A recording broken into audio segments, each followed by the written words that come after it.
దేవుని నామానికి మహిమ కలుగును గాక. ఈరోజు పరిశుద్ధ గ్రంథం నుండి కొన్ని ప్రాముఖ్యమైనటువంటి సంగతులను మనం ధ్యానించుకుందాం. ఈరోజు పరిశుద్ధ గ్రంథంలో 66 పుస్తకాలు ఉండటం మనం గమనిస్తూ ఉన్నాం. ఈ 66 పుస్తకాల్లో 39 పుస్తకాలుగా పాత నిబంధన గ్రంథము మనకి కనబడుతూ ఉన్నది. 27 పుస్తకాల సముదాయముగా కొత్త నిబంధన గ్రంథం అనేది కనబడుతూ ఉన్నది. మరి పాత నిబంధన గ్రంథము మరి ఏ భాష నుండి తర్జుమా చేయబడి ఉన్నది అనే విషయాన్ని కనుక మనం గమనించినట్లయితే హిబ్రూ భాష నుండి ఈ పాత నిబంధన గ్రంథం అనేది భాషాంతరం చేయబడినది. మరి కొన్ని సందర్భాల్లో అరమిక్ భాష కూడా మనకి కనబడుతున్నది. ప్రాముఖ్యంగా మరి ఈ యొక్క ఎజ్రా గ్రంథము కానీ, దానియేలు గ్రంథము కానీ, ఇర్మియా గ్రంథము కానీ, ఈ గ్రంథాల్లో అక్కడక్కడ అరమిక్ పదాలు మనం చూస్తూ ఉంటాం. అలాగే క్రొత్త నిబంధన గ్రంథాన్ని కనుక మనం చూసినట్లయితే గ్రీకు భాష నుండి తర్జుమా చేయబడినటువంటి గ్రంథముగా మనకి కనిపిస్తూ ఉన్నది. మరి ఈ పాత నిబంధన గ్రంథాల్లో మనకి ప్రాముఖ్యంగా కనపడే పుస్తకం ఆదికాండము. ఈ 50 అధ్యాయాలు కలిగినటువంటి ఈ యొక్క ఆదికాండం అనే పుస్తకం ప్రతి క్రైస్తవుడికి, ప్రతి విశ్వాసకి, అలాగే భూలోకంలో నివాసం చేస్తున్నటువంటి ప్రతి మానవుడికి కూడా చాలా ప్రత్యేకతను కలిగినటువంటి గ్రంథం కింద మనకి కనబడుతూ ఉన్నది. మరి ఈ యొక్క ఆదికాండము అనే పుస్తకాన్ని ఎవరు రాశారు, ఎక్కడ రాశారు, ఈ ఆదికాండములో ఉన్నటువంటి ప్రాముఖ్యమైనటువంటి సంగతులు ఏంటి అని మనం ఆలోచన చేసినట్లయితే ఈ ఆదికాండము అనే పుస్తకాన్ని మోషే భక్తుడు రాశాడు. మరి ఆదికాండము అనే కాదు కానీ మరి ఆదికాండము, మరి అలాగే నిర్గమకాండము, లేవీకాండము, సంఖ్యాకాండము, ద్వితీయోపదేశకాండము, ఈ పంచకాండాలు ధర్మశాస్త్ర గ్రంథాలుగా పిలువబడే ఈ పంచకాండాల్ని మరి మోషే భక్తుడు రచించుట అనేది మనం చూస్తూ ఉన్నాం. మరి ఎక్కడ రాశాడు అనే విషయాన్ని కనుక మనం చూస్తే మరి ఈ యొక్క సీనాయి అరణ్యంలో ఉన్నప్పుడు ఆ ప్రయాణ సమయంలో ఈ పంచకాండాలను మోషే భక్తుడు రచించుట అనేది మనం చూస్తూ ఉన్నాం. అలాగే ఈ యొక్క పంచకాండాలను ఏ కాలంలో రాశారు అనే విషయాన్ని చూస్తే క్రీస్తు పూర్వం 1440 నుండి క్రీస్తు 1400 సంవత్సరాల మధ్యకాలంలో ఈ యొక్క పంచకాండాలను మోషే భక్తుడు రాసినట్లుగా మనకి కనబడుతూ ఉన్నది. మరి అసలు ఈ ఆదికాండములో ఏమున్నది, ఈ ఆదికాండము నుండి మానవుడు అలాగే ప్రతి క్రైస్తవుడు కూడా ఏం నేర్చుకోవచ్చు అనే విషయాన్ని కనుక చూసినట్లయితే అసలు సృష్టి అనేది ఎక్కడ ప్రారంభించబడి ఉన్నది, అసలు సృష్టి యొక్క క్రమము ఏమిటి అనే విషయం తెలియాలంటే ఆదికాండం అనే గ్రంథం మనకి తెలియాలి. అలాగే మానవుడి యొక్క పతనం తెలియాలి అన్న, అలాగే ఈ యొక్క బాబేలు గోపురం వద్ద దేశాలుగా విభాగింపబడడం అనే విషయాలు తెలియాలి అన్న, అలాగే ఈ యొక్క ఆదికాండములో కొంతమంది ప్రత్యేకమైనటువంటి వ్యక్తులు మనకి కనబడుతున్నారు. అబ్రహాము కానీ, ఇస్సాకు కానీ, యాకోబు కానీ, యోసేపు కానీ, వీరి యొక్క చరిత్ర అనేది మనకి తెలియాలన్నా, ఇశ్రాయేలు యొక్క జనాంగము ఎలా ఏర్పడింది అనే విషయాలు తెలియాలన్నా, మరి మానవుని యొక్క పాపాన్ని బట్టి మరి దేవుని యొక్క ఉగ్రతకు లోనేటువంటి మానవుడు తిరిగి ఆ పాపము నుండి రక్షింపబడడానికి మరి మార్గాలు దేవుడు ఎలా సిద్ధపరిచాడు అనే విషయాలు తెలియాలి అన్న ఈ ఆదికాండం అనే పుస్తకం అనేది మనకి తెలియాలి. మరి ఈ ఆదికాండము గ్రంథంలో మొదటి అధ్యాయాన్ని కనుక మనం ఆలోచన చేసినట్లయితే మరి దేవుడు ఈ సృష్టి క్రమాన్ని 6 దినాల్లో ఆయన పూర్తి చేసినట్లుగా మనకి కనబడుతూ ఉన్నది. మనం ఆదికాండం మొదటి అధ్యాయాన్ని కనుక మనం చూసినట్లయితే 6 దినాల్లో దేవుడు ఒక క్రమబద్ధంగా ఈ లోకాన్ని, సృష్టిలో ఉన్నటువంటి సమస్తాన్ని కూడా దేవుడు కలుగజేసినట్లుగా మనకి కనబడుతున్నది. మీరు చూసినట్లయితే ఆదికాండము మరి మొదటి అధ్యాయంలో మొదటి అధ్యాయం 3 నుండి 5 వచనాల్లో మొట్టమొదటి దినమున దేవుడు వెలుగు చేయుట అనేది మనం చూస్తూ ఉన్నాం. అలాగే రెండవ దినమున అదే మొదటి అధ్యాయం 6 నుండి 8 వచనాల్లో మరి ఆకాశమును దేవుడు చేయుట అనేది మనం చూస్తూ ఉన్నాం.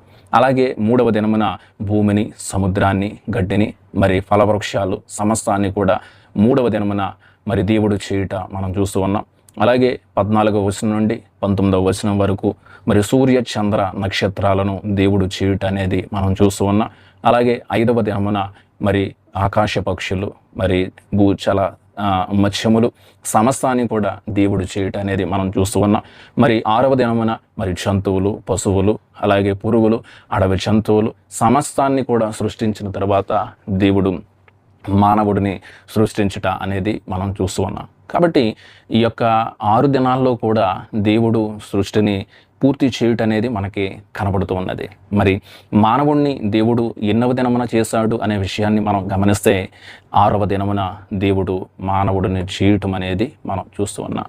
మరి ఈ లోకంలో ఉన్నటువంటి సమస్తాన్ని కూడా దేవుడే సృష్టించాడు. ఆకాశము కానీ, భూమి కానీ, ఈ భూమి మీద మన కంటికి కనిపిస్తున్నటువంటి ఈ యొక్క చెట్లు కానీ, ఈ యొక్క ఎడారులు కానీ, ఈ యొక్క సముద్రాలు, ఈ యొక్క సెలయేర్లు, ఆకాశంలో ఉన్నటువంటి పక్షులు కానీ, ఈ భూమి మీద నివాసం చేస్తున్నటువంటి సమస్తాన్ని, సూర్యుడు, చంద్రుడు, నక్షత్రాలు, జ్యోతులు, సమస్తాన్ని కూడా దేవుడు తన మాట చొప్పున కలుగునుగాక అనే మాటతోటి దేవుడు ఈ సృష్టిని చేయుట అనేది మనం చూస్తూ ఉన్నాం. మరి 6వ దినమున దేవుడు మానవుణ్ణి సృష్టించుట అనేది మనం చూస్తూ ఉన్నాం. మరి దేవుని యొక్క ప్రణాళికలో, దేవుని యొక్క ఉద్దేశంలో మానవుడిని చేయడానికి గల ఉద్దేశం ఏంటి? మానవుణ్ణి దేవుడు దీవించాడా, దీవించలేదా అనే విషయాన్ని కనుక మనం చూసినట్లయితే ఆదికాండము 1వ అధ్యాయంలో మనకి కొన్ని విషయాలు మనకి కనబడుతూ ఉన్నాయి. చదువుకుందాం. ఆదికాండము 1వ అధ్యాయము 22వ వచనంలో మనం చూసినట్లయితే, దేవుడు మీరు ఫలించి అభివృద్ధి పొంది సముద్ర జలములో నిండి యుండుడనియు పక్షులు భూమి మీద విస్తరించిన గాకని వాటిని ఆశీర్వదించాను. అలాగే 26వ వచనాన్ని కనుక మనం చూసినట్లయితే, దేవుడు మన స్వరూపమందు మన పోలిక చొప్పున నరులను చేయడం. ఇక్కడ ఈ వచనాన్ని మనం జాగ్రత్తగా గమనించినట్లయితే దేవుడు మాట్లాడుతున్నాడు. ఈ దేవుడు అనే మాటలో హీలోహిం అంటే ముగ్గురు కింద మనకి కనపడుతున్నారు. అంటే తండ్రి, కుమారుడు, పరిశుద్ధాత్మ దేవుడు, మరి ముగ్గురు కింద మనకి కనపడడం అనేది జరుగుతుంది. ఇక్కడ మాట్లాడుతూ దేవుడు మన స్వరూపమందు, అంటే ఇక్కడ మనం గమనిస్తే తన స్వరూపమందు అనే మాట ఇక్కడ పలకట్లేదు. మన స్వరూపమందు అంటే మన అని ఎప్పుడు సంబోధిస్తాం? ఒకరికంటే ఎక్కువ మంది ఎప్పుడైతే మనుషులు ఉంటారో అక్కడ మనము అనే మాట సంబోధిస్తూ ఉంటాం. అంటే ఒకరు ఉన్నప్పుడు మనము అనే మాట ఎప్పుడు కూడా మనం సంబోధించం.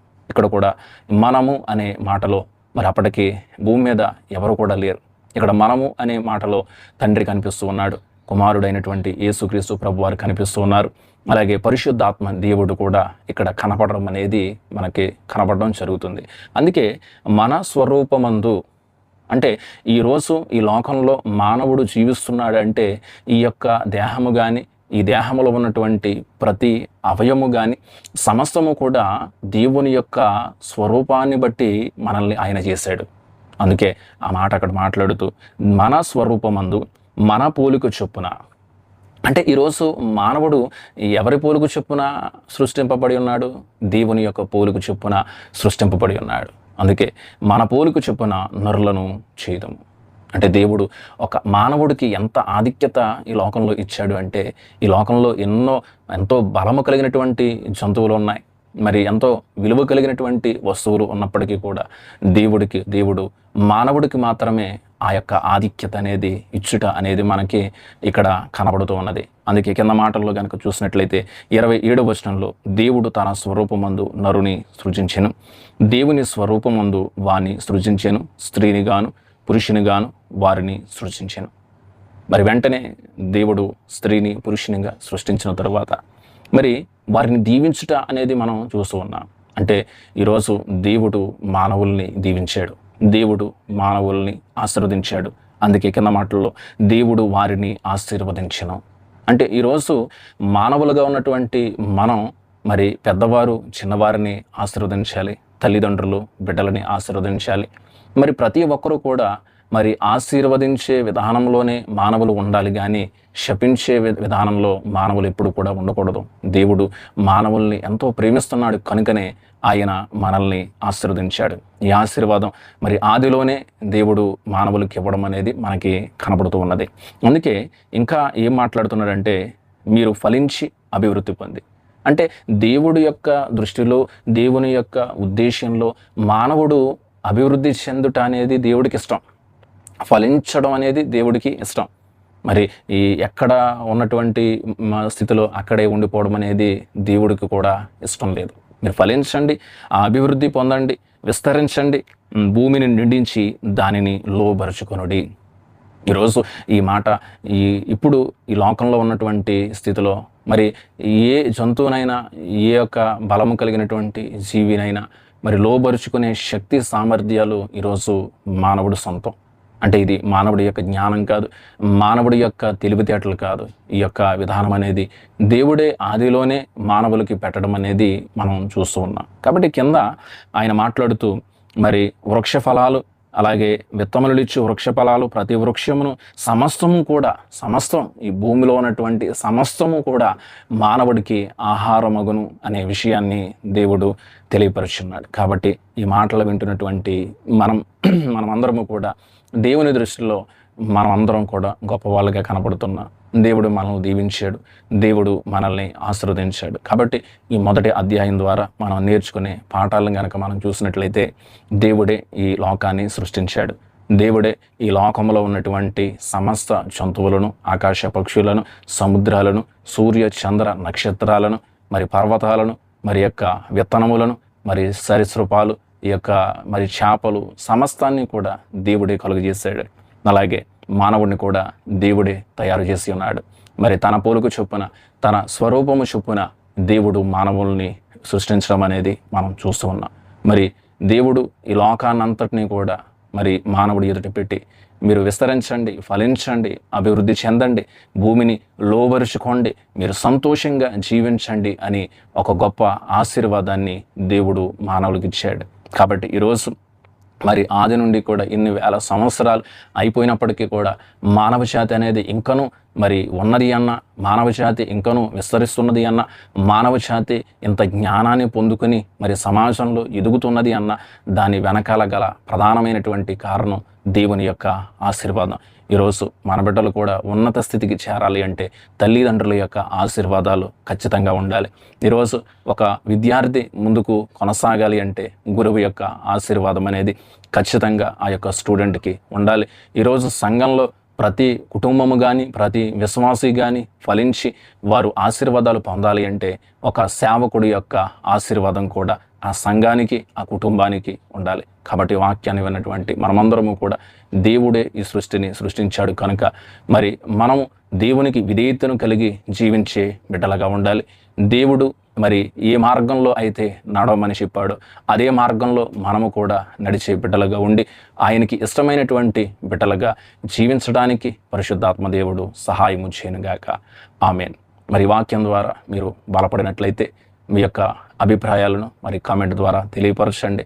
అలాగే మీ స్నేహితులకు, మీ యొక్క బంధువులకు మీ యొక్క ఈ వాక్యాన్ని మరి మీరు షేర్ చేసి మరి దేవుని యొక్క పరిచర్యలో మీరు కూడా పాలిభాగస్తుగా ఉండుటకు పరిశుద్ధాత్మ దేవుడు సహాయం చేయనుగాక. దేవుడు మిమ్ములను, మీ కుటుంబాలను దీవించి ఆశీర్వదించునుగాక. ఆమేన్.